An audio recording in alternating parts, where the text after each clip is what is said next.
I feel like I'm in Alice in Wonderland after that. Every American receives the same application of the law, and it does not matter what your last name is. So I guess that means if your last name is Perry, that subpoenas apply to you as well, lawful subpoenas. Now, I appreciate the gentleman from Pennsylvania's argument that the January 6th committee was not a duly constituted committee, and in fact, he and many others made that same argument to a number of courts of law. The courts are charged with interpreting our laws and whether a committee is a duly constituted committee and whether a subpoena is a duly constituted subpoena. And even though my friend from Pennsylvania may not like the fact that a neutral judge, multiple judges in fact, didn't agree with him, it still remains the law of the land, not what Mr. Perry says, not how I would interpret the January 6th committee, but how every single court of law interpreted it and said it was a validly constituted committee, and every single subpoena issued by that committee was a duly authorized lawful subpoena, no different than the subpoena to Hunter Biden. Will the gentleman yield for a question? No, unfortunately, sir, you did not yield to me, so I will not yield to you. The fact of the matter is that subpoenas should apply equally. And for my colleagues to actually claim that we on this side of the aisle are hypocritical because we will not vote to hold someone who has made every effort to comply in every way other than the specific means of providing the evidence is somehow should be held in contempt when 3 members of this committee refuse to comply in any way, shape, or form with a court-determined lawful subpoena is beyond me. Now, I find it interesting that my friend from Pennsylvania also chastises us for just supporting our guy. And I wonder how he would define supporting our guy. Would he define supporting our guy as trying to instigate a coup at the Department of Justice to install a lackey and remove the Attorney General and the Deputy Attorney General so that he could keep his guy in office even though he lost? Is that just supporting our guy? Because that's what Mr. Perry did. The reality is that we are here because, plain and simple, 2 reasons: retribution for Donald Trump and the fact that the Republicans have no evidence. And you will hear them talk about evidence. You will hear them say, we have so much evidence, we have so much evidence. And we're going to get into some of these details as we go forward.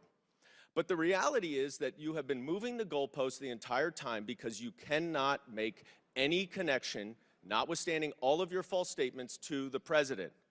So instead, let's subpoena Hunter Biden.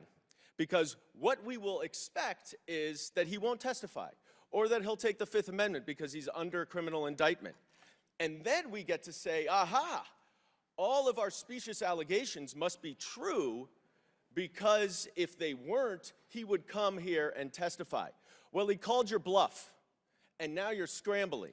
Will the gentleman yield to a question? No, I will not. And now you're scrambling. You sure? Now you are desperate to find anything to divert attention away from your abject lack of evidence connecting President Biden to any business venture of Hunter Biden's, to any wrongdoing. So we're going to hold us here on a contempt hearing because you don't want to see him testify in public. You just want to be able to filter his testimony in closed-door testimony as you have been doing this entire Congress. Will the gentleman yield? I will yield to my ranking member. Thank you. Thank you. The District Court for the District of Columbia, Judge Kelly, obliterated the argument that Time's expired. Chair recognizes Mr. Biggs for 5 minutes. Thank you, Mr. Chairman. At the risk of taking the bait, which is all this is, it's laying a little bait and might be just too attractive. Because it goes to the heart of the dispute that the chairman and the witness seem to be having, which is where would his testimony take place?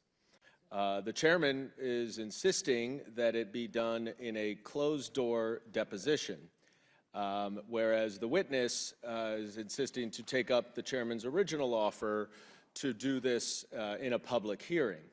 And one of the reasons that the witness continues to push for a public hearing is the Devon Archer closed-door transcribed interview. That is one of only 2 transcripts of, I believe, at least 18 transcribed interviews or depositions that this Republican majority has released. But it gives us really, really good insight into exactly what the chairman and the majority would plan to do with Hunter Biden's closed-door testimony. Let's take, for example, just I think earlier this weekend, Chairman Jordan of the Judiciary Committee, also a member of this committee, said on television that the most powerful evidence of President Biden's wrongdoing is the testimony of Devon Archer.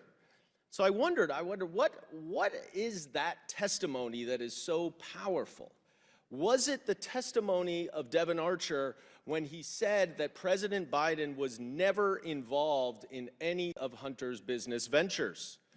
Or was it the testimony that President Biden never received any money from Hunter's business interest? And remember, Devon Archer testified he was Hunter Biden's primary business partner. He was on the board of Burisma with Hunter Biden. So he had firsthand knowledge of all of Hunter Biden's business deals. Now, maybe if it wasn't those, it was the fact that President Biden, according to Devon Archer, never received any bribes from the Ukrainian government. In fact, maybe it was even that he said that President Biden never discussed business with Hunter Biden or Hunter's business associates. It must be that he was focusing on the times when President Biden met or spoke to Hunter Biden's business associates. That clearly has to be what the chairman was talking about.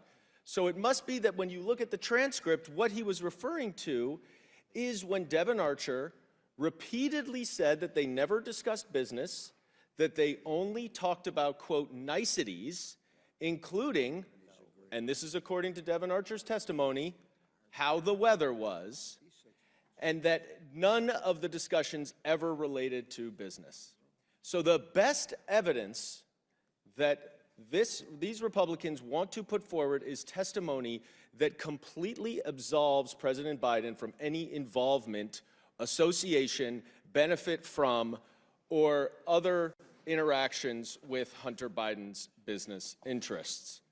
Now, Chairman Comer, you were asked a few weeks ago on CNN what you thought the best evidence was of wrongdoing by President Biden, and you said that the allegations of the bribe from the Burisma founder, should we call it, I guess, the Burisma hoax now?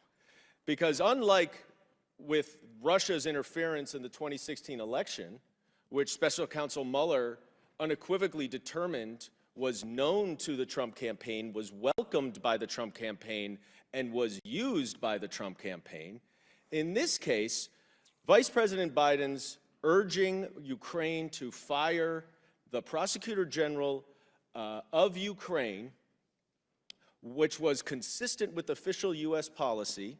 It was consistent with the European Union policy. It was consistent with a bipartisan Senate delegation who urged it as well, was actually bad for Burisma, and therefore it was bad for Hunter Biden. And who should we look to determine whether that is the case? How about Devin Archer, the star witness, who was also on the board of Burisma? Nope. Devin Archer said that it was his understanding that Burisma had Shokin, the prosecutor general, under control, and that getting rid of him would have been bad for Burisma. And of course it was bad for Burisma, because as soon as Shokin was gone, after he had allowed a British case to lapse, the next prosecutor general came in and did start investigating the founder of Burisma. So it turned out to be exactly correct. This is why Hunter Biden wants to testify in public, is because if you had not released that transcript and we had just relied on the false representations of the majority members of this committee about what Devin Archer said, we would never have known that Devin Archer actually absolves Joe Biden of any involvement of any wrongdoing related to Hunter Biden's business interests. And we would not know that this entire investigation, the public would not know that this entire investigation is a complete sham. And I yield back. The minority will have 4 minutes. The majority has 10 minutes. I'll go first. I must oppose this amendment, but I have to state something. And I want everyone to understand this. A lot has been said about people on this committee running to the press during a deposition or during an interview. During the 2 main interviews of this impeachment inquiry investigation, the Devin Archer interview and the George Burgess interview, the very first person on this committee to run to the reporters was none other than Dan Goldman. That is a fact. Does anyone want to dispute that right now? The very I would like you to identify one thing that I said that was not consistent with the transcript. You're talking about you are talking about running to the press and leaking. Release the Burgess transcript. You said Hunter Biden didn't want to come because of leaks. You're the leaker. You are the leaker, Mr. Goldman. You do your now, check. You I have say 4 the minutes truth. remaining. You this is give my false time. You're information. out of order. You're out of order. I'll let you sit there and regurgitate your baloney for 6 minutes. I oppose this amendment. This amendment strikes the entire section about why Hunter Biden's testimony is necessary for the committee's legitimate oversight investigation. The amendment discusses a single deposition with Devin Archer and gets rid of all other relevant information as to why his deposition is important. The amendment distorts the reality of how the committee has handled this investigation. Devin Archer has stated publicly that claims made by the Democrats in this amendment are categorically false. Specifically, Devin Archer stated that Democrats' claims that President Biden was not involved in Hunter's businesses in any way was false. Devin Archer said that's categorically false. He said Joe Biden, quote, was aware of Hunter's business. He met with Hunter's business partners. I recommend that all members of this committee oppose this misguided amendment, and I ask to submit to the record Devin Archer's interview where he says one Democratic claim about the Biden business is categorically false, and that was what I just mentioned with respect to Joe's involvement, knowledge in his businesses. Without objection, so ordered. Now the minority party has 4 minutes remaining. Chair recognizes Ms. Stansbury. Thank you, Mr. Chairman. I just very quickly want to clarify that when I mentioned that the majority had run to the press and misrepresented what happened in that interview yesterday, the point was that they misrepresented what happened in the interview. And I know that for a fact because somebody shared with me the text message that the Republican staff sent around all the members. And I also heard directly from the press what was said. So that's what we're talking about here is misrepresentation of the facts. And with that, I yield to the ranking member. Thank you very much. And but I'm fascinated by this exchange because most committees I've been on, when the transcripts are released, it serves the vital function of transparency, but it also keeps people from misrepresenting and distorting the facts in advance. But if you withhold all but 2 transcribed interviews, I think there's something like 16 or 17 that haven't been released by the majority, then that does become an incentive to misrepresent and distort. I don't blame Mr. Goldman if he ran to the press to try to get out the true story before others go out and tell a lie about what's taking place if we're not going to turn the transcripts over. And I wonder whether you, Mr. Chairman, could commit to turn over all of the transcribed interviews The to gentleman everybody on yield the for a committee question. and to the Congress and to the people of the The United States ranking of America. member Yes, yield by all for means. a question? Yeah. Does the ranking member presume that his Republican colleagues intend to lie about transcripts? But You seem to have that presumption. no, well, what I will presume is based on the facts that there have been multiple distortions and misrepresentations in the past, and the vast majority of the transcribed interviews have not been released. Someone give me the exact numbers, but I believe only 2 transcribed interviews out of 17 or 18 have been released. I've never seen that And before, in the- and I'm baffled by it. I don't in understand it. the ranking member's esteemed background and knowledge of judicial affairs, when there's ongoing investigations and multiple witnesses in complex cases, isn't it common for full transcripts to not be released? No, within it's the- not. Within the parameters? No, but that I don't think so. But in any event, we're investigation? talking about some that took place 6 months ago, 8 months ago. But somebody's going to give me a list of how many we're talking about here. There's 17 total. Only 2 transcribed interviews have been released. So then it does become a race to get out to say, you know, what you think happened. Why don't we just give the people the transcribed interviews? We talk about transparency and accountability. That's the dominant theme of this committee. Isn't that something we can agree to? Will the ranking member yield for 1 minute? Yes, by all I means. yield. I have a question for the ranking member. If it is generally the practice of an investigator to withhold all of the transcripts during the investigative phase, would that normally also include releasing 2 of them?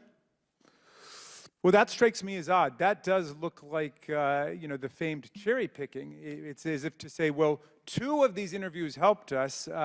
15 or 16 of them don't help us, so we're going to bury them someplace. So that's odd, but I want to presume the best of my colleagues, Mr. Higgins, and that's why I'm asking the chairman to explain what is the practice here.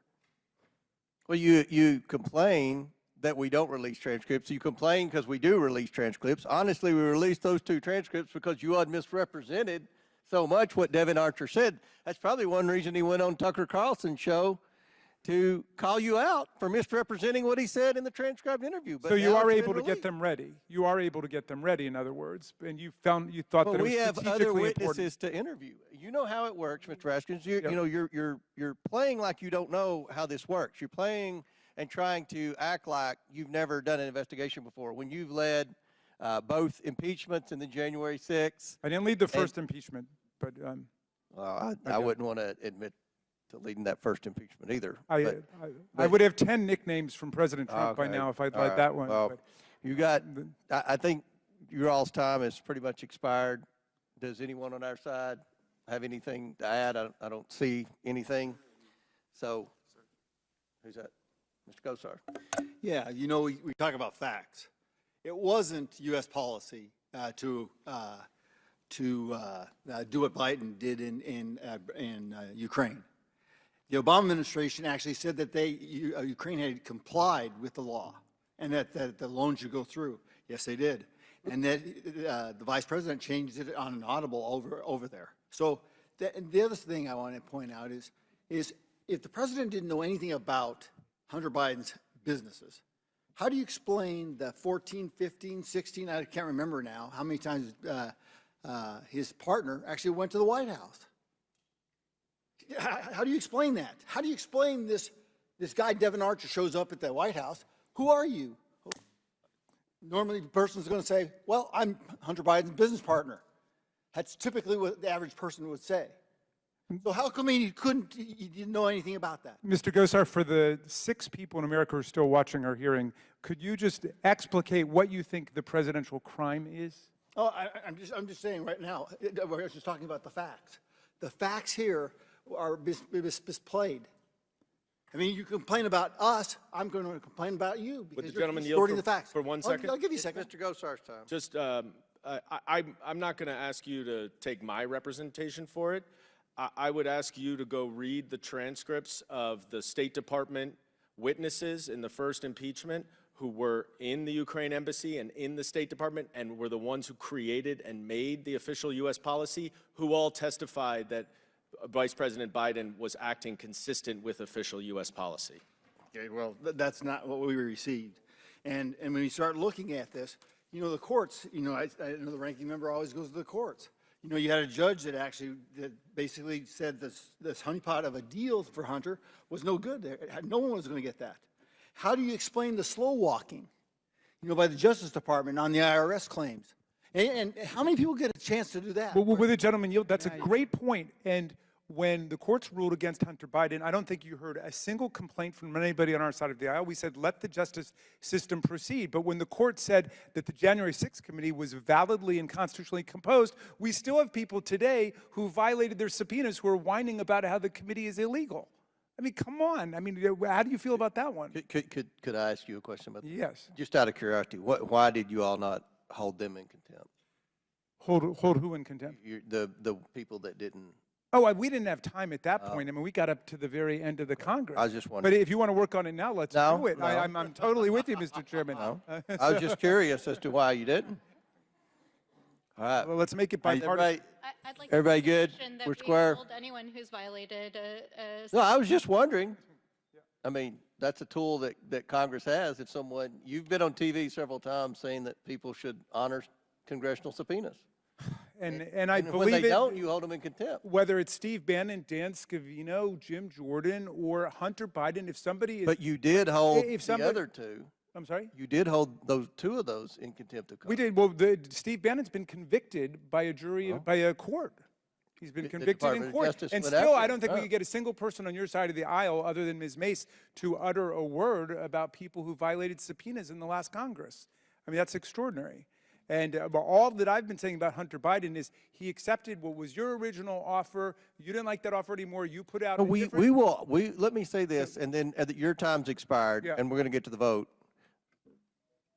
Hunter Biden is more than welcome to come for a hearing after the deposition. Okay, you didn't say that before, but that's cool. You've changed the Mr. offer. Chairman, hold on. Will you Now, guarantee the time is that expired, there will Mr. be a Goldman. public You hearing? have talked and talked. Will you and guarantee talked. that there will be a public hearing if he were to come in? After the deposition, I You guarantee. say right now Yes. you will have a public hearing Yes. with Hunter Biden. Absolutely, we've said that.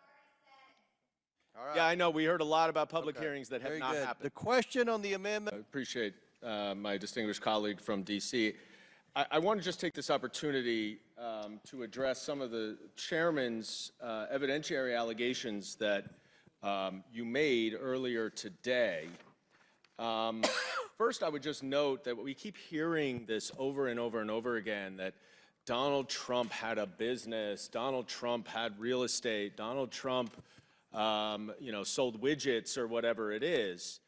Obviously, there are many different ways of investing or spending money or getting paid for services or for simply putting capital into another company. So I don't know what these investments were that Hunter Biden and Devon Archer and these other folks were involved in. Devon Archer testified that it was private equity. That's a legitimate form of business, to invest capital in other companies. Don't you believe we should get that question under oath? You got it under oath from Devon Archer, sir. In any event, let's go back to I think the fourth bank memorandum is what you pointed me to earlier today, because you alleged, Mr. Chairman, that there is money that went directly from CEFC, a Chinese company, to Hunter Biden, then to Joe Biden, and $40,000. Through the shells, yes. Oh, through the shells. You didn't say that. That you didn't say. So I went back. Well, you've had a hard time understanding what a shell company is, but anyway, go ahead. Well, you would know, wouldn't you? Oh, yeah. So That's right. here we are looking at this Fourth Amendment. We have, well, I'll show this chart first because it shows how clear it is. You've got a Chinese company going to Biden-China joint venture, going to a Hunter Biden individual entity, going to James and Sarah Biden entity, going to James and Sarah Biden personal bank account, going to Joe Biden. So that, I guess, is what is directly money from China to Joe Biden. It just had to go from a Chinese company to a joint venture that Hunter Biden entered into with another Chinese company. Would you yield the question? I just want to finish going through what you told me to go through, and then I'm happy to yield. Then it went to Hunter Biden's personal company that he generally used for a variety of his business ventures. Then it went to another entity for James and Sarah Biden. Then it went to James and Sarah Biden. Then Jim Biden, almost a month later, sent a $40,000 check to his brother, the president, which said was for a loan repayment, and the same bank records where you got this from showed that a loan went from Joe Biden to Jim Biden. That's not true. So this is the kind of duplicity that we're talking about. You want to say there's evidence connecting Joe Biden to Hunter Biden's business ventures, and you make a false and inflammatory allegation that money went from China to Hunter to Joe, when in reality, it's 4 pages, it's 21 bullet points of information to get from A to B to C to D to E to F. There's no possible way that you could ever show that Jim Biden knows. This is my time, Mr. Chairman. There is no possible way Jim Biden you could ever prove under any circumstances that Jim Biden knew where that money came from. And you certainly cannot show with any evidence at all that Joe Biden would know that 1 month before, 6 different transactions earlier, somehow this money came from a Chinese investment that Hunter Biden had. You are desperate. You are misrepresenting the facts. There is no evidence. There's no evidence of Joe Biden's involvement in Hunter Biden's business interests. There's no evidence of Joe Biden's involvement in any Mann Act or prostitution stuff. Hunter Biden should be investigated by the Department of Justice, and he has been for 5 years. He is a private citizen. This is what you call an impeachment investigation to the President of the United States based on complete fiction and smoke and mirrors. There isn't a piece of evidence that links anything that Hunter Biden did to Joe Biden, and this is a complete sham. Your time's expired, and those accounts that they went through were depleted. It wasn't hard to trace the money. When there's not any money in the account, They don't. and He it doesn't have the passes bank through- records. No, No, but you have the bank records too. You all get every bit of no one who evidence we receives have. the money has the preceding accounts were bank depleted accounts that they records. laundered through. All right, order, Chairman. order. Who's Mr. Chairman. Miss Luna's Can I say recognized. something? Yes, you have No 5 minutes. one is above the law. Even if you think that he's innocent, he cannot defy a congressional subpoena. That's what this is about. People here, I'm sure on that side too, have family members that have gone to jail for probably less offenses. So why is he given this special privilege? We have no authority if you have the president's son who's sitting there doing illegal things. I mean, I know it probably doesn't make you feel good to defend the guy, but like, for goodness sakes, he's denied. He should be held accountable. At least bring him in and admit that. He should be held accountable by the Department of Justice, where he is being held accountable. Let him. He should be held accountable by the Department of Justice, but that is what we are voting to do, is to send that to investigation, because he denied and defied a congressional subpoena. Will the general yield? Wait, let me finish. If the DOJ doesn't uphold that, though, we have a serious problem in this country, that this man is held above the law, and that is why we are arguing here today. We are trying to send it to the DOJ, but you're arguing against that. Yes, I yield. Thank you. Would you agree that members of Congress who outright defy subpoenas should also be held to the same standard? I believe that certain members are protected under the speech and debate clause. Some people here can probably school me on that, but aside from that, this is a serious investigation. There's been a lot of personal attack in this entire correspondence that we've had in the last, couple hours that we've been here. But what I will say is that Hunter Biden is not above the law. We want to send him to the DOJ, and we want to trust the DOJ to do their job. But right now, the American people have a serious distrust factor with the DOJ, and for good reason. So we would like to pass this, send it to the DOJ, and let's see if they'll do what they promised the American people they would do. I yield my time. Very good. Mr. Chair? Yeah. Ms. Tlaib? Yes, thank you Yes. so much. I'd like to yield my time to the ranking member. Ms. Tlaib, thank you very much. I want to pursue the very interesting conversation that we began. I have an amendment at the desk. For what purpose does Mr. Goldman seek recognition? My apologies for jumping ahead. I have an amendment at the desk. The clerk will distribute the amendment to all members. Does everyone have the amendment? No. All right, we're going to let the clerk distribute the amendment. I believe it was changed in the last little bit. That's okay. I would ask that the clerk read the amendment. No, we're not. My apologies. I withdraw.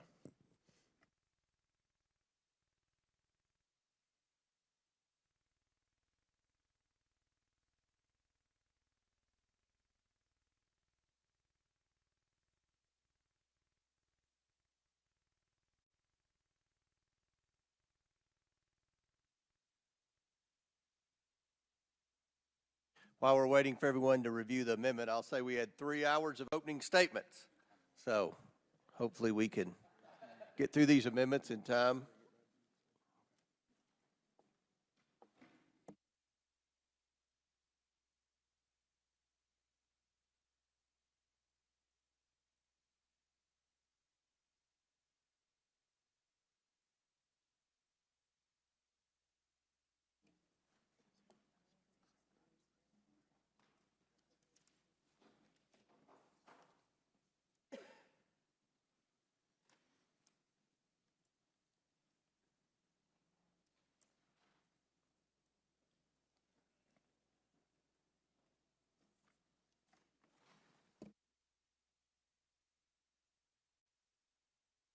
Just a note, we're working on printing the amendment because we just got it.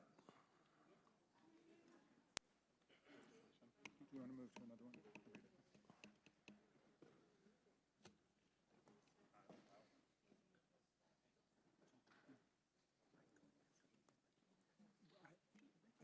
I can go now if you want to just use the time and I can do mine. I mean, I can do this one and we'll see if it's ready. Yeah, he gave them the whole stack of amendments, copies for everybody. You have them. Okay.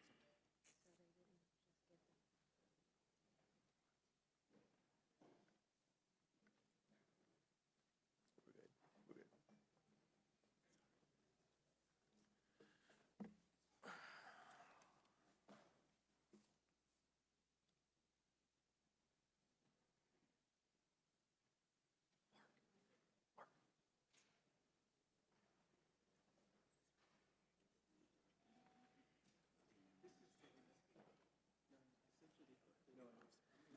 Okay. I mean, if you, do you want to start with another one, Mr. Chairman? Mr. Garcia is ready to go.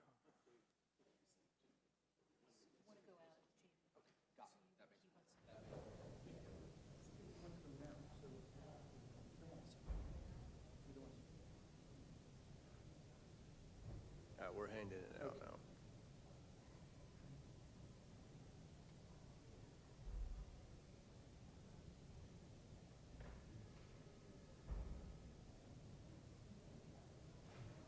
We'll proceed with the clerk to read it. Okay. The clerk will designate the amendment. Amendment to the amendment in the nature of a substitute as offered by Mr. Goldman of New York. Without objection, the amendment is considered as read. I reserve a point of order. The gentleman from New York is recognized for 5 minutes to explain his amendment. Thank you, Mr. Chairman. This amendment would strike all of the resolve clauses and the report, and it would insert language that details all of the extensive efforts to cooperate that Hunter Biden and his attorney have made in response to this committee's requests for testimony and information from him. That began in February when Chairman Comer wrote to request documents and communications related to our investigation of President Biden's involvement in your financial conduct. The following day, his attorney wrote back to Chairman Comer offering to sit down with the staff to discuss the request.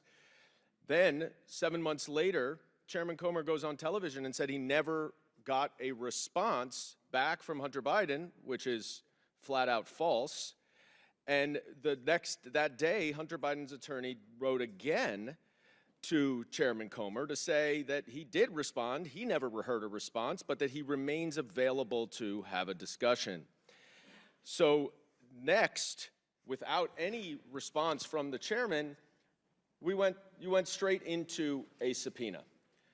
The subpoena was for testimony, and the witness, Hunter Biden, has put no conditions or limitations on his testimony. There are no limits on the topics.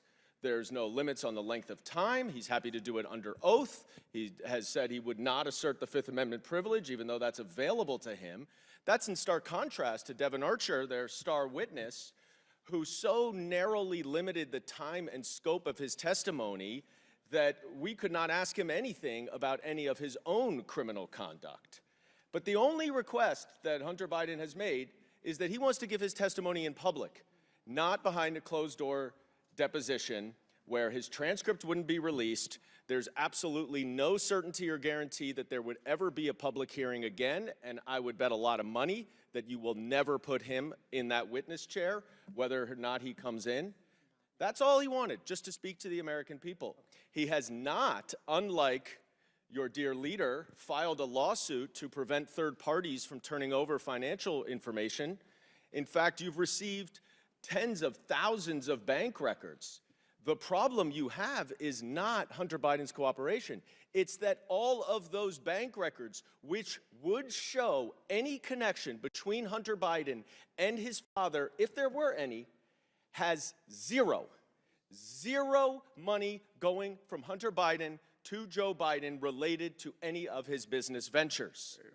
So your problem is that the evidence doesn't show what you say it does. It's not that he's not cooperating, so that's why we're here today, so that you can change the topic, can claim that there's some kind of obstruction, and therefore Hunter Biden really did do all of these terrible things, and Hunter Biden should be impeached. Oh, wait, no.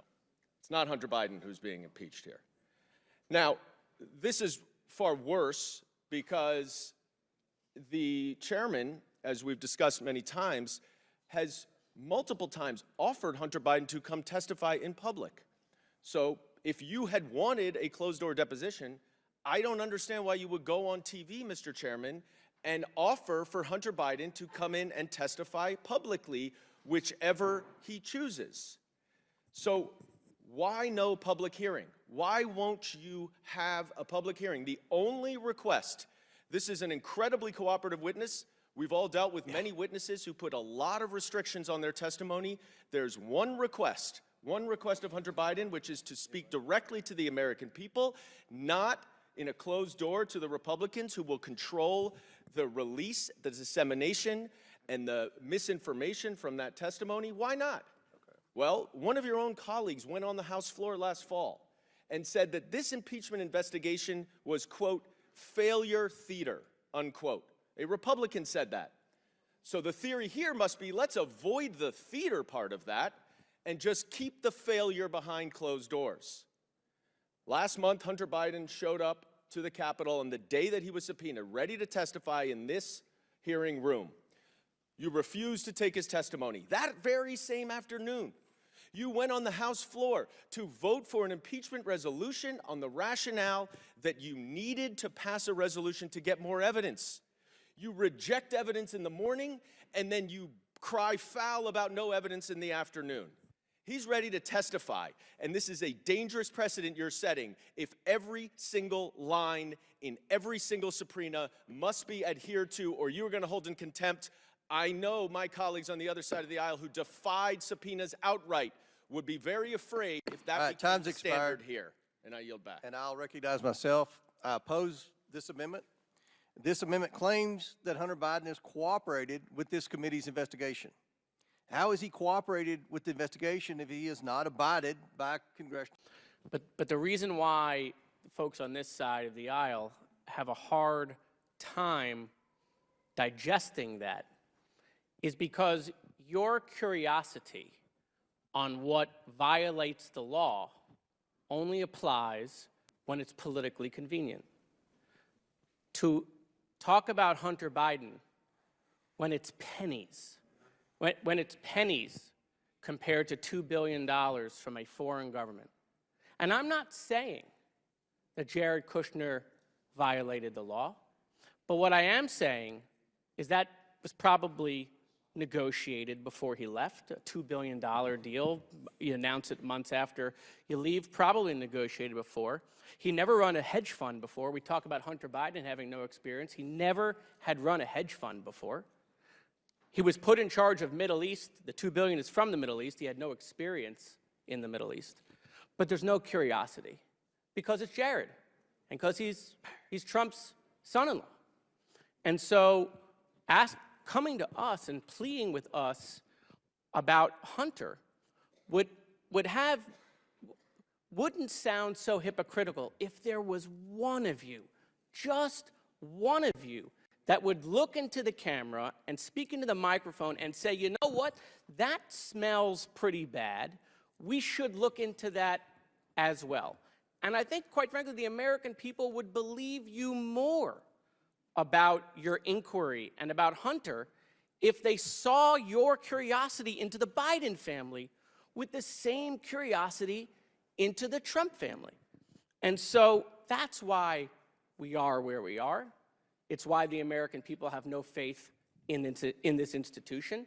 And it's also why, quite frankly, you know, many members of your own party have gone in front of the camera and admitted the 118th Congress has done nothing. And so we're here. We would like to do oversight and apply the law and the rules universally. But when we talk about Trump or Jared Kushner, you all look down just to make sure Donald Trump doesn't see you on camera. You can't even look up and be interested that a foreign government, months after someone who actually worked in the White House, Hunter Biden never worked in the White House, months after someone worked in the White House and was in charge of that very region, got $2 billion. Thank you, Mr. Chairman. Would the gentleman yield? Sure, yes, I would. With great respect, your allegations have absolutely nothing to do with what this committee is investigating. And you're not curious about it, though? Well, it has absolutely nothing to do with anything that we're investigating. But don't we get to decide? There are questions. Okay, sorry. Well, I don't want to use up the time, but I made my point. I yield back. Thank you, Mr. Chairman. And I just want to respond to my friend from Florida, gentlelady from California.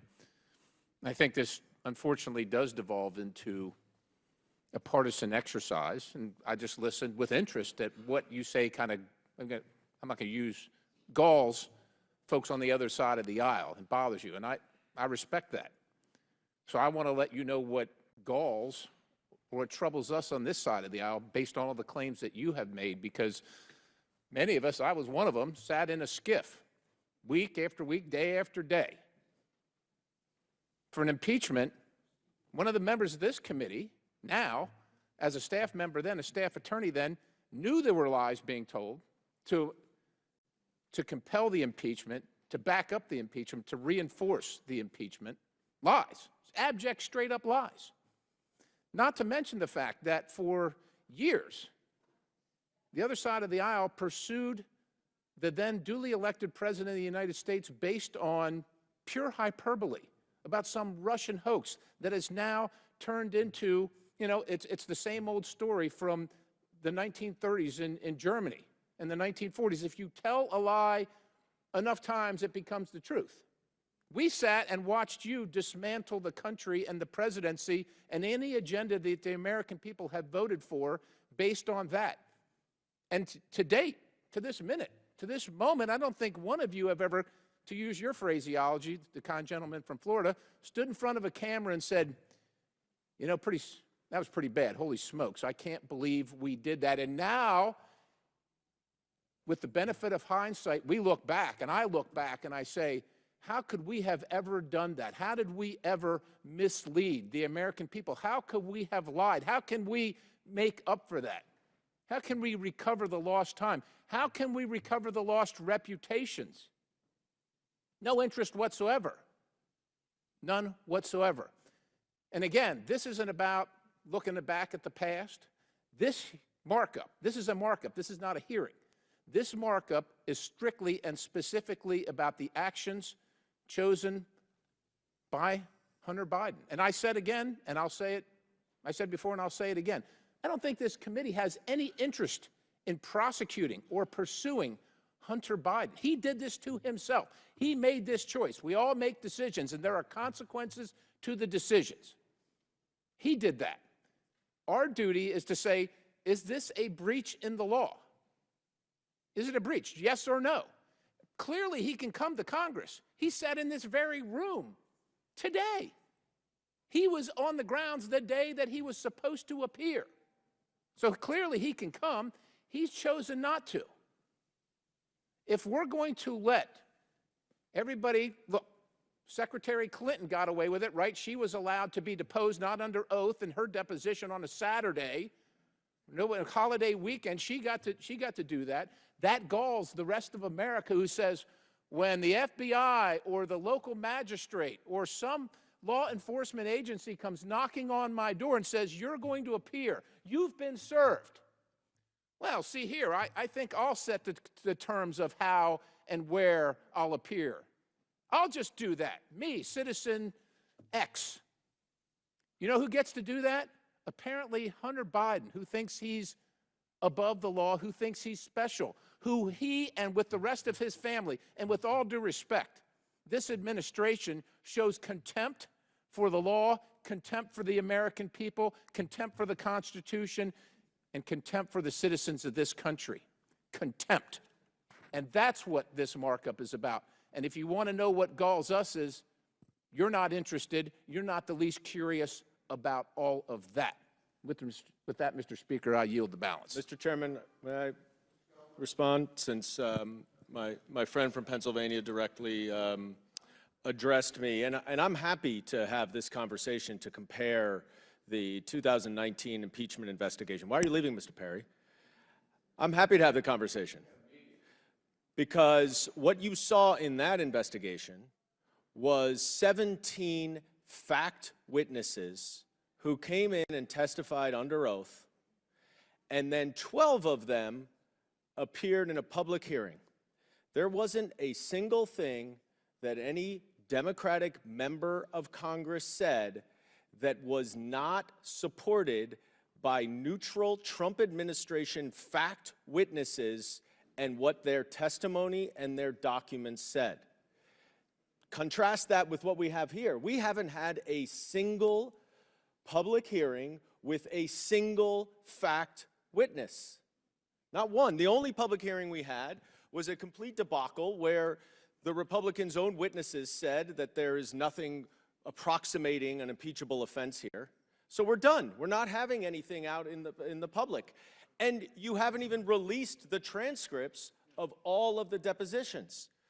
When we had our first impeachment hearing with the constitutional law professors, and I would note, I at least admire your fellow colleagues on the Homeland Security Committee, which I also sit.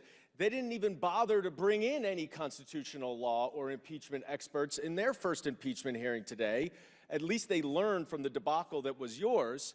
But at that hearing, we moved to have your own fact witnesses come here and testify in public as part of the impeachment inquiry. And you voted it down. You voted it down. So if you want to compare 2019, that's fine, let's do it. Because every single fact that was in a 300-page report was not spoken by counsel, me, by Adam Schiff, the chairman of the Intelligence Committee, by any member of the Democratic Committee, of the Democratic Party. It was testimony from witnesses who had knowledge, who actually had expertise and experience and factual information about the topic at hand. We don't have that here. And when we have a witness who is willing to come and sit here and give you the evidence that you claim you want to have, you say no. You say no. You understand the accommodation process and how that works in Congress. That means that Congress issues a subpoena, and the receiving party works with Congress to accommodate the interest of both parties so that Congress can get what it needs and the interest of the witness can also be served. Hunter Biden's attorney has done that. He has agreed to every single thing in your subpoena. Every single thing. Under oath, any questions you want, any topic you want, any date you want. He will not raise privileges available to him under the Fifth Amendment. He will answer your questions. The one accommodation he wants is to do it in public in front of the American people, and you are too afraid to let him do that, and I'll yield the remainder of the time to Mr. Raskin. Now, Chair's going to recognize, Mr. Raskin will have 1 minute and 3 seconds. The Chair's going to recognize Mr. Gosar. I just have to throw in, you must have been absent when the IRS whistleblowers testified with respect to the number of crimes and evidence that the IRS had on the person who we're voting to hold in contempt today. You remember that hearing? Being Chair recognized Mr. by the Gosar. Department of Justice because Chair recognized Mr. Gosar. I will tell you, the gentleman from New York has got some facts wrong. You know, when we were talking to these witnesses, these constitutionalists, Jonathan Turley, they said there wasn't, they rose to the occasion of impeachment. But they said there was a suspicion, and that's what the impeachment inquiry was all about, to go get that information, if there is. They all said that there was a suspicion based on these shell corporations. So they did say that. They didn't say what you just said. You mischaracterized that. So, you know, from that standpoint, we have to be very, very careful with how we're picking this, cherry picking this information. Maybe we do it, but you do it too. And you did it right there because they did not have. Will the gentleman yield for a question? I'll give you a quick question. What I said is, and I just want to make sure we're on the same, I said that the witness testified that there was insufficient evidence to impeach Joe Biden. It was an impeachment inquiry hearing. No. It was he said there was more than enough evidence to proceed with the impeachment inquiry. That's what we're doing. Let's be but clear did he about also what we're say doing that there here. was insufficient Wait, evidence? not Mr. Gosar's time. No. He said both. He said both. You know, and when we're comparing apples to apples on the two impeachments of Mr. Trump, you didn't even go through an impeachment inquiry. You didn't even vote on the floor on one of those. So if you're talking about apples and apples, we're not even close to that. You know, the one thing I thought was you know, the lady justice is blindfolded. She's got the scales. You put the information in there, and she's going to give you a result. She's blindfolded. She doesn't see who that is. You know, Trey Gowdy made that comment. We're missing the point here, is that the information that we got is from factual based. There's information there that is suspicious. Why would you stack all these shell companies up? You got the IRS folks that said this were whistleblowers. They've been exonerated. I got to tell you, they are not liars. They're not liars. They do one thing, they're good at auditing. So I think what we do is we got to get back to the order of business. That is Hunter Biden violated the context of the subpoena. You know, he's not above the rule of law, so we ought to be just continuing that vote. I yield. Right. Now, Mr. Raskins has 1 minute and 3 seconds. Yep. First, to my friend, Mr. Gosar, we did not launch an impeachment inquiry for the second impeachment because Donald Trump tried to overthrow the Constitution on January 6th, 2 weeks before he left office, and we were the targets of that impeachable offense. So we all saw it. We were the witnesses, and we were the ones to vote on it, and we didn't quite have time for all of those niceties, but all of us knew exactly what happened. Secondly, I am sorry that Mr. Perry you know, left the room at Josh Hawley's speed when Mr. Goldman began to speak there because he made two really important points. One was he said that if you get a subpoena, you comply with the subpoena, you answer it. Yes, I would like to tell him, Mr. Perry, you comply with your subpoena, but no, he decided to arrogate the law to himself and to claim that the January 6th committee was invalid, it was illegal, it was unconstitutional. all claims that were rejected by federal courts. They do not have a single case authority for that at all. And yet he's going to now lecture other people about complying with subpoena. I mean, he should, I think, delegate some of his time to some other members to speak on that. It's a little uncomfortable there. And finally, I'm sorry?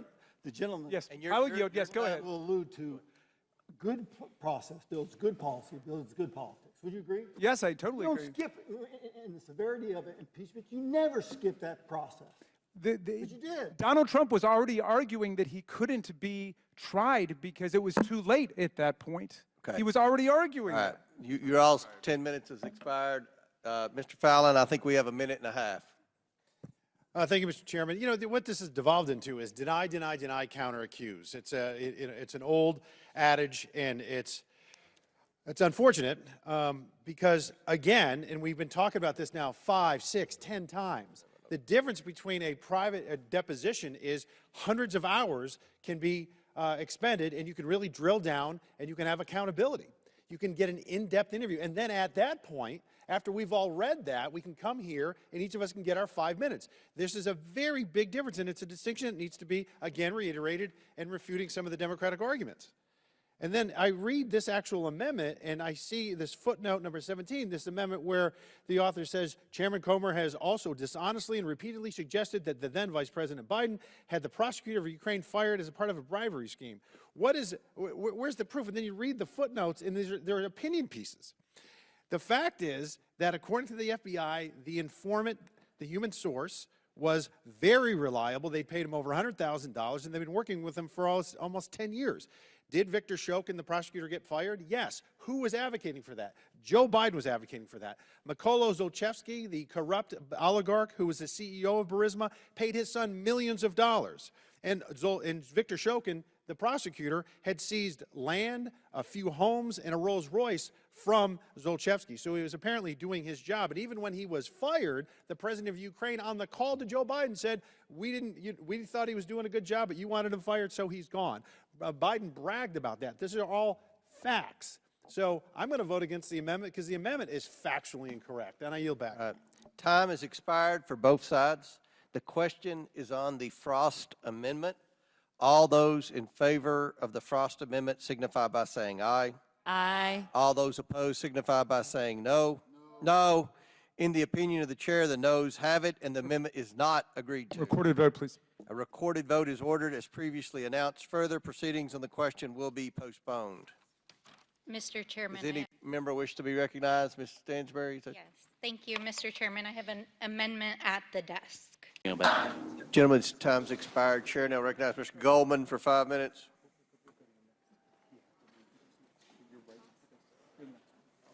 Thank you, Mr. Chairman. I only have 5 minutes, Mr. Bobulinski, so I'm going to try to move quickly, and I'd appreciate if you just answer the questions. You testified that Joe Biden was involved in your business venture related to Oneida Holdings and Hunter Biden. So I want to drill down on the crux of what your testimony is. Oneida Holdings is the business venture that you are referring to, correct? When I'm referring to what? Can you Any business you did with the Bidens? My reference is the Sinohawk Holdings LLC, and Oneida Holdings LLC owned 50% of that.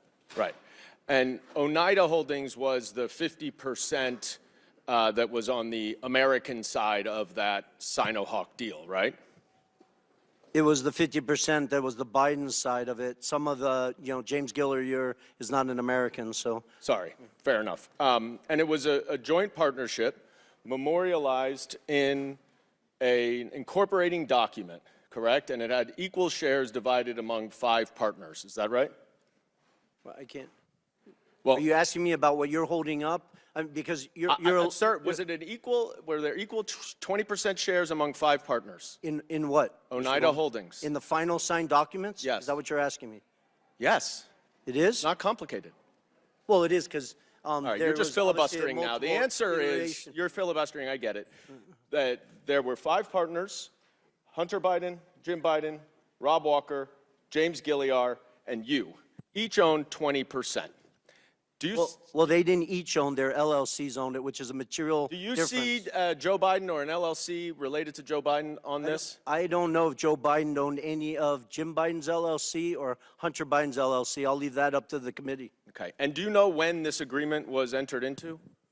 The poster Take it board that down. you're holding up or the actual legal document that was signed? The agreement, sir. The agreement. The agreement was signed May 22nd, 2017. Who was the vice president then? May 22nd, you said? I think it was Mike Pence. And who was the president? Donald Trump. Okay. And when did you first meet Hunter Biden? I first met Hunter Biden in early 2017. When? When in 2017? A day or The an month. hour Month or is a good. month? I believe I briefly met him in New York, but I spent the first meeting I had extensive time with him was in early May 2017. Okay. And that was around the same time that you had those two meetings with Joe Biden, right? It was, but prior to that, I had numerous So, look, discussions you have with said, Hunter. you have said I had that- lawyers Sir, working through the documents that you're Can I asking. please reclaim my time, sir? As I Okay. said, we have to move quickly here. Unfortunately, in your testimony earlier today, one of my colleagues asked you about that meeting at the bar, 45 minutes to 60 minutes. And you were also asked about that in your transcribed interview, and in neither of your answers did you mention any discussion that you had at that meeting with Joe Biden about the Chinese business venture.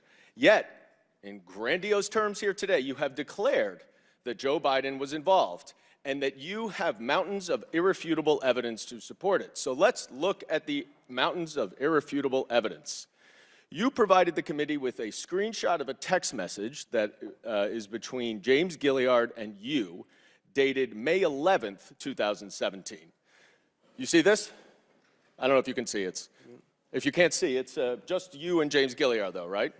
You remember this text message, I'm sure. Generally, yes. All right. And in it, Gilliard writes, "Man, you are right.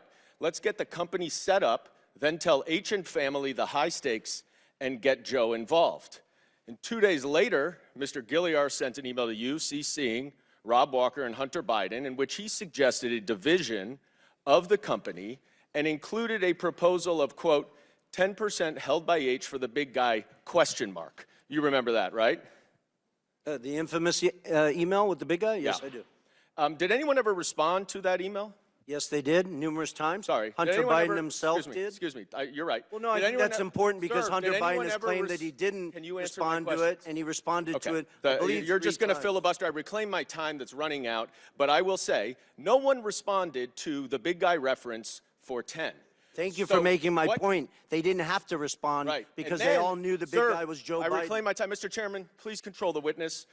I would like to get a little extra time, Mr. Chairman, because I want to read what Mr. Gilliard said to the Wall Street Journal. Quote, "I would like to clear up any speculation that former Vice President was involved with the 2017 discussions about our potential business structure. I am unaware of any involvement at any time of the former Vice President. The activity in question never delivered and project revenue. 9 days later, the agreement without Joe Biden was signed. You and James Gilliard wanted Joe Biden involved, and that is why Hunter Biden dumped you and did the business That's a on his blatant own. lie, and Mr. I yield Goldman. You back. know better. Chairman's time's expired. Chair now recognizes Mr. Higgins from Louisiana for 5 minutes. Thank you, Mr. Chairman. Mr. Bobulinski. Chair now recognizes Mr. Goldman. Thank you, Mr. Chairman. I'm going to take a minute just to answer the question you keep asking, which is, what is the business of the Bidens? Not surprisingly, you consistently and continually refer to the Bidens, the Biden family, and you never refer to the individual names. So let me just help you out with telling you what the professions are of the Bidens. Hunter Biden was a corporate governance lawyer appointed by George Bush to the Amtrak board and then served on a number of corporate boards and investment firms. Jim Biden, you can put that down for a second. Jim Biden is a businessman. Joe Biden is the President of the United States and has been a public servant and elected official for the better part of 50 years. Now, Hunter Biden, you may want to discuss what his business was and whether he was equipped to be part of an investment firm to provide services based on his experience. But that has nothing to do with your jurisdiction or the impeachment investigation, because you cannot link any of his business dealings, A, to any foreign government, which he was never paid by, unlike Donald Trump's and Donald Trump's family, or B, to the President of the United States. And that's why your impeachment investigation is a spectacular failure. Now let's turn to the issue of this hearing. In the opening statement, the chairman chided Democrats for adding Russia to a hearing on political warfare. It's truly remarkable, given the following facts. First, we know that Russia used political warfare to interfere in the 2016 election on behalf of Donald Trump. We know that from the Mueller report, which my colleague from Texas just referenced. The Mueller report never, of course, said there was no collusion. It just stated that there was insufficient evidence to prove a criminal conspiracy. But there was plenty of evidence of collusion, including just a few, Donald Trump Jr. eagerly meeting with Russians to get, quote, dirt, unquote, on Hillary Clinton, Donald Trump asking Russia to hack into Hillary Clinton's emails, which they did, and Paul Manafort, the campaign chairman, giving internal polling data to a Russian spy. And in fact, Special Counsel Mueller stated that the Trump campaign knew about the Russian interference, welcomed it, and used it for their benefit. But importantly, Special Counsel Mueller also charged 24 Russians with interfering in the 2016 election through a hacking scheme and social media. Let's also point out that Chairman Comer and Chairman Jordan have both stated that the best evidence of high crimes and misdemeanors by President Biden was a thoroughly and repeatedly debunked theory of bribery that was planted in this committee by the Russian government through an FBI source. Third, Republican chairmen of our national security committees in the House have stated that Russian disinformation has infiltrated the Republican Party and is parroted on the House floor, as more than half the Republican Party has taken the side of Vladimir Putin against our Democratic ally in Ukraine. Now, Professor Snyder has done a masterful job explaining how the CCP's efforts to engage in political warfare is based on Russia's previous efforts to do so. And in fact, China's primary means of doing so is to amplify Russian disinformation and political warfare. And here we have two spies, one alleged Russian spy, one Chinese spy on the top, Gal Luft, and one alleged Russian spy on the bottom, Alexander Smirnov. Alexander Smirnov is the one who planted the false information about the bribery that the chairman and both chairmen have said is the best evidence of wrongdoing by Joe Biden. Gal Luft is the Chinese spy who the chairman has said was a very credible witness. So you cannot discuss the CCP efforts to engage in political warfare without discussing Russia's. But not surprisingly, the party of Putin in the majority wants to do just that. Let's just make one reference to the Chinese spy. Mr. Chairman. We're supposed to talk about... Mr. Chairman. Please stop my time. Stop the clock. Chair recognizes Mr. Sessions. Mr. Chairman, I think that that was a personal remark at me and my party. I think it's inappropriate, and I would ask that the gentleman's words be taken down. I don't think the gentleman mentioned your name, did he? He said the party of, he referred to my party as the party of Putin, and that is a personal slanderous statement. No, it's not. A statement about a party, by definition, I would ask that his not about a words be person. taken down. A statement about a party is, by definition, not a party about a statement about a person. The committee will suspend.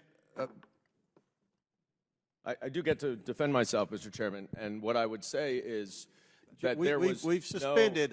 Do you wish to take down what you said? No, I do not. Okay, well, we suspend. And I don't, because it's not referenced any individual member of Congress, which is the only reason why words are taken down.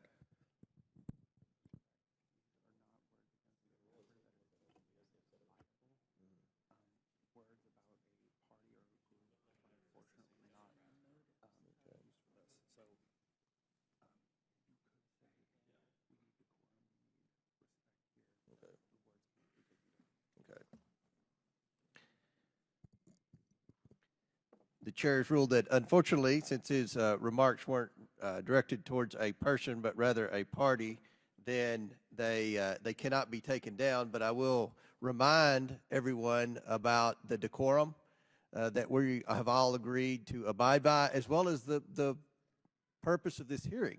It's about the Chinese Communist Party's influence in America. And I think, Mr. Chairman, if I could Goldman, have my you have time 14 restored. seconds. No, I'd like my time restored to 20 Oh, you have- seconds you have because I would 20 like to seconds talk then. about All right. what you just said is this hearing, the point of this hearing, which is the CCP. So if I could get my time back to 20 seconds, I just have one more point to make on that. 20 seconds. Thank you. 19. So let's talk about the CCP's infiltration. After Gal Luft was arrested, and a simple internet search would show that he was arrested, the chairman said that he was a very credible witness on the Biden family corruption. Do you know what else he was charged for? He was charged for making false statements to law enforcement about the very information that the chairman claimed to be credible. Time's expired. Just like Chair now Alexander recognizes Mr. Smirnov, Burchett from the Tennessee. Russian agent was Chair charged with false recognizes Mr. statements. Thank you, Mr. Chairman. I'm happy we're bringing up the appeal in this case because this committee has focused for a year and a half on a Fifth Circuit case, has brought before us as a witness the lawyer for that case twice to argue that the Biden administration had improperly censored social media companies. I'm surprised we haven't yet heard about the ultimate decision on appeal by the Supreme Court, which dismissed the case. So it's pretty fascinating to me that we don't have follow-up on the appeals of a case that we're so excited about, the appellate process, when the Supreme Court dismissed it. Mr. Fahey, I want to just touch upon a couple things you said before I move into the crux of my questioning. Am I right that I heard you say that it's unheard of to bring a fraud case without losses to individual victims? I cannot think of a situation where that's occurred. I'm not saying it hasn't. So you're saying that every books and records case has losses to victims? I'm saying every fraud case that I was involved, either prosecuting or knowing about, usually had somebody that was harmed But at this the was end. a books and records charge, yes? Well, I think it's based on a fraud case that somebody committed fraud on their books and records, yes. So a fraud on the books and records? Yeah, What do you mean? I think the allegation is they were incorrect or fraudulent entries in the books or the records, yes. Right. And so you're saying that every single books and records fraudulent entry, which is a false entry, has lost to individual victims? Is that your testimony? That's not at all my testimony. I said fraud cases are generally not prosecuted without victims. And That's true. Murder cases are generally not prosecuted without victims too, but we're talking about books and records here. Okay. Are you familiar with the term fraud on the market? No, not really. Okay. I mean, You should other look than- into other that. than you just And you saying should it. look into, let me give you another example of a fraud case that doesn't have a loss to an individual victim, which would be any insider trading case. So Other than I don't, they would have potential victims and other people harmed, this is a case where there's go look up nobody that would fraud on the market. There are no individual victims with losses, and yet those But cases are there- charged there's an all overall of the time. harm in those cases. You know, we're This- focused here on the weaponization of the government as usual. And I'm just struck by the fact that we have a Republican majority that is accusing other people of weaponizing government, when let's look at what this committee and this Republican majority has done. My colleague, Ms. Crockett, ably went through the separation of powers. Mr. Wu, were you aware that this committee held a hearing with Robert Costello as a witness, who was the former attorney of Michael Cohen? Yes. And that hearing was during the trial? Yes. Okay. So do you think that that was an appropriate way of trying to elicit testimony to impeach a witness in a trial in a congressional hearing? No, I think it interferes with the trial. Now, interestingly, when he was here, I suggested that he go testify in the trial. And he did. That's the appropriate place for where he should be, right? Exactly. And Mr. Trump's attorney had an opportunity to cross-examine him, did he not? Yes. And Mr. Trump's attorney had, I believe, 3 days of cross-examination of Michael Cohen, did he not? Yes, I think that's right.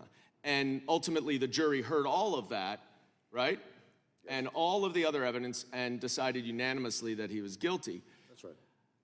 Are you aware of the about 24 members of the House Republican Party writing an amicus brief to a district judge about the Hunter Biden case? Yes. So let me just get this straight. We have legislators, elected officials, trying to intervene in an ongoing criminal case. Is that what happened? That's what it sounds like. And they're proud of it, by the way. They are so excited and take credit for undermining Hunter Biden's plea agreement by interfering in that case. That is the misuse of official authority and weaponization of this committee, this body. And what Donald Trump has vowed to do is weaponize the Department of Justice to go after his political rivals, a revenge and retribution tour. And the notion that this committee is accusing Democrats of weaponizing the federal government when the President of the United States did not intervene in the prosecution of his own son. Give me a break. Why don't you focus on taking care of your own party and your own weaponization and stop projecting where it doesn't exist? And I yield back. We appreciate the gentleman. The gentleman from North Carolina is recognized for 5 minutes.